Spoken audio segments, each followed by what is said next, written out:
नीम हकीम खतरा जान, कुछ इसी तरह की दास्तान आज आपके साथ शेयर करने जा रहे हैं। और एंड ऑफ द डे जो शकील साहब थे वो खाल के हकीकी से जा मिलते हैं। क्या मसला क्या था? हमारे घर औलाद नहीं थी।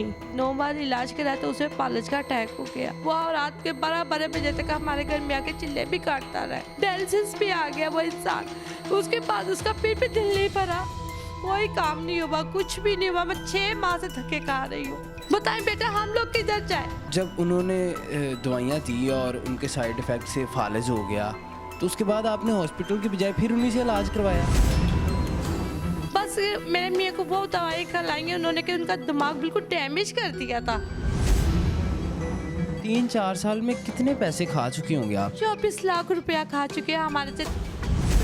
जैसे कि आपने एक FIR भी करवा रखी है, अभी भी तंग कर रहे हैं? जी सारे साहिब बाहर निकल आए हैं तो हम लोगों ने 15 पे कॉल किया तो उन्होंने कॉल पे कोई रद्द अमल नहीं किया।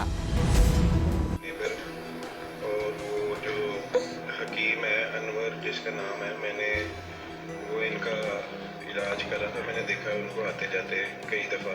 मेरा नाम सुहेल है जी, मैं ਇਹਨਾਂ ਦਾ ਹਮਸਾਇਆ ਹੈਗਾ ਬਾਜੀ ਹੋਣਾ ਦਾ ਤੇ मैं हकीम साहब ਨੂੰ ਦੇਖਦਾ ਰਿਹਾ ਹਾਂ। ਇੱਥੇ ਆਦੇ ਰਹੇ ਨੇ 2-3 ਸਾਲ ਤੋਂ ਆ ਰਹੇ ਸੀ। अस्सलाम वालेकुम, डेली धरती के साथ मैं हूं आपका मेज़बान रेहान हैदर। नाजरीन, आपने ये मुहावरा तो सुन रखा होगा, नीम हकीम खतरा जान। कुछ इसी तरह की दास्तान आज आपके साथ शेयर करने जा रहे हैं। मेरे साथ एक बहन मौजूद हैं। इनके हस्बैंड एक हकीम साहब से अपने इलाज मुआवजे के लिए रब्ता करते हैं और वो उन्हें कुछ अद्वियात देते हैं जिनकी वजह से उन्हें काफ़ी फ़िज़िकली नुकसान होता है और उन्हें फालिज का अटैक हो जाता है। और जब हॉस्पिटल जाते तो पता चलता है कि ये जी हकीम साहब की अद्वियात की वजह से हुआ है। उसके बाद भी वो हकीम साहब का दिल नहीं भरता कि चलें मैंने इन्हें फालिज करवा दिया, छोड़ दूँ। वो मज़ीद इलाज करने के बहाने 2 साल तक इनसे अच्छे खासे पैसे बटोरता रहता है। और एंड ऑफ द डे जो शकील साहब थे उनके गुर्दे जो हैं वो तकरीबन डैमेज हो चुके होते हैं, ख़त्म हो चुके होते हैं और वो खाल के हकीकी से जा मिलते हैं। उसके बाद वो जो हकीम साहब वो अभी भी इन्हें तंग कर रहे हैं और ये अभी अकेली हैं, बेवा हैं और एक छोटी बच्ची है इनकी।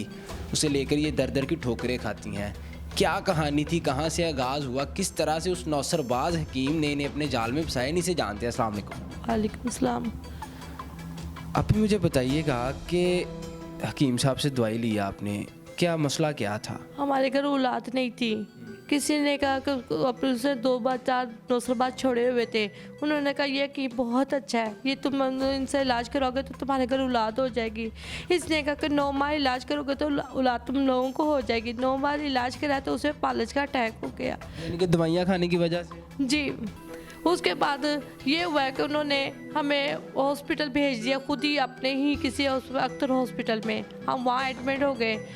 फिर आके कहते हैं कि यह लोग आपको कोरोना में डाल देंगे, तो इस तरह करना कि 2,000-2,500 रुपया रोज़ की डेली की तुम लोग दवाई खा सकते हो। मैंने कहा हम लोग खा सकते हैं।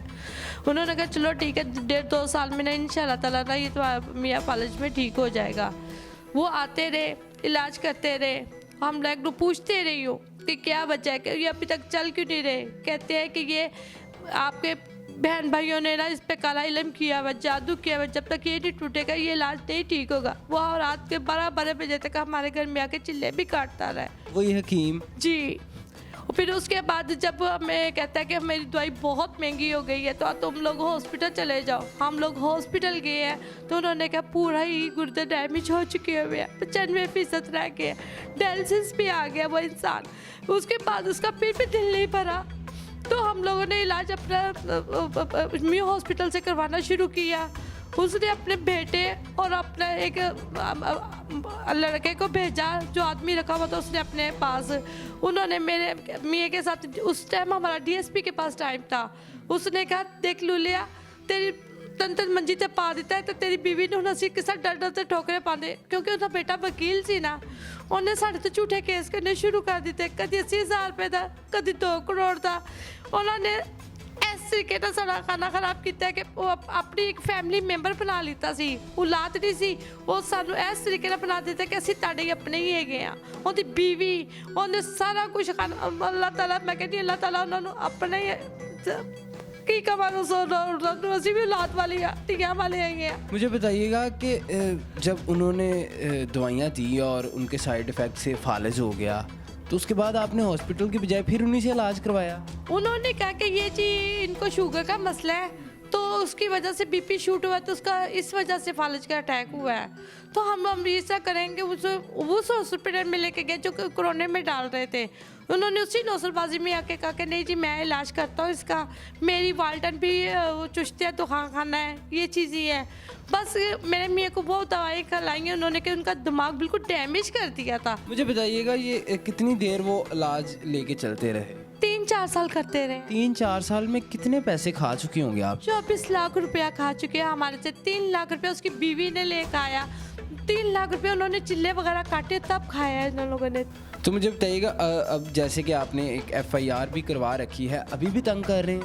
जी उन्होंने मेरे ना आके ना, जब मेरे मियाँ की डेथ हुई है ना, तो मैं कल करवा के अपने घर आई हूँ। रात को 1:30 बजे उन्होंने मेरे घर में ईंटें मारी हैं।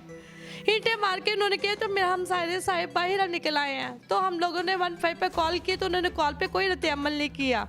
फिर उसके बाद मैं बाजार जा रही थी अपनी बेटी के साथ, तो वो ना मैं आके ना उस आदमी ने जिसने गाली गलौज की थी यहाँ पे आके, उसने अपनी कमीज उठा गंदी हरकतें करनी शुरू कर दी।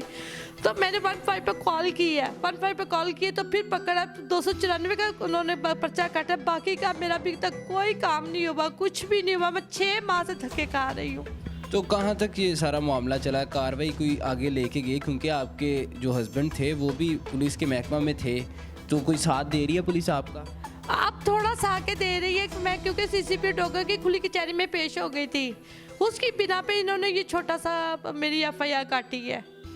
तो अब ये जो हकीम है ये इसी तरह से आज़ाद घूम रहा है और लोगों के साथ ऐसे ही फ्रॉड कर रहा है? बिल्कुल ऐसे ही आज़ाद फिर रहा है। अब वो उसे कुछ कहने वाला नहीं है ना कुछ करने वाला। उसका वो इसी बेस पे कह रहा है कि मेरा बेटा वकील है। वो आगे थाने में भी इसके बेटे ने ये लफ्ज़ बोला, कहते हैं हम लोगों वकील है, हमारा तो काम है मुकदमे करना। बताएं बेटा हम लोग किधर जाए?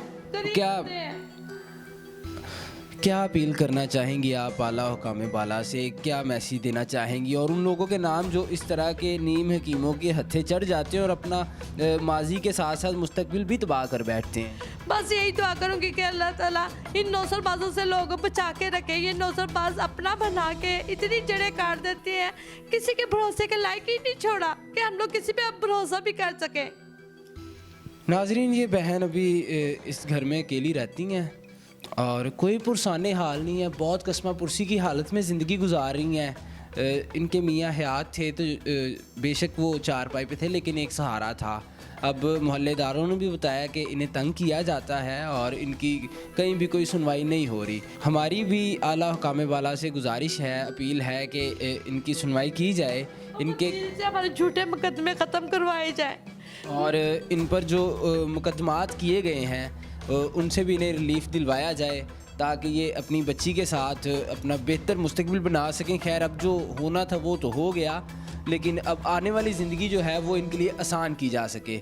अपनी राय से कमेंट सेक्शन में ज़रूर आगाह कीजिएगा और नौसरबाज और नीम हकीमों से दूर ही रहिएगा। अल्लाह हाफिज़।